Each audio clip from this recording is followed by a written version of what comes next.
Hi எல்லோரும் எப்படி இருக்கீங்க? ஏர்லியன் முடிச்சுட்டு வந்தோடனே மிட்டில் குட்டி வந்து குளிக்க வச்சிடுறேங்க இப்போ எல்லாமே. ஏன்னா இப்போ குளிர் அப்படிங்காட்டி வெளியில் கூட்டிகிட்டு போகிறதில்ல.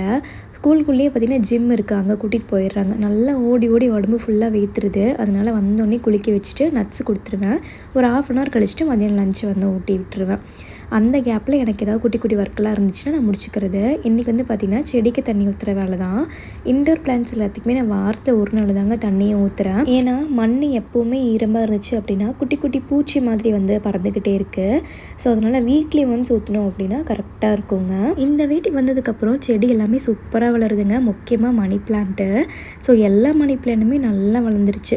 ஸோ அந்த கொடியெல்லாம் பார்த்திங்கன்னா மேலே அப்படியே ஏற்றி விடுறதுக்கு ஒரு ஸ்டிக்கர் தெமுலேயே வந்து விற்கிது. நான் டிஸ்கிரிப்ஷன் லிங்க் கொடுக்குறேன், வேணும்னா செக் பண்ணி பாருங்கள். ஸோ அந்த ஸ்டிக்கரில் அந்த கொடியை மாட்டி விட்டுட்டோம் அப்படின்னா அது அழகாக மேலே அப்படியே ஸ்ப்ரெட் ஆகி போகுதுங்க. இது மெயின்டைன் பண்ணுறதுக்கும் ஈஸியாக இருக்குது, பார்க்கவும் ரொம்ப அழகாக இருக்குது. ஸோ இது எப்படி இருக்குது அப்படின்னு சொல்லி கமெண்ட் பண்ணுங்கள்.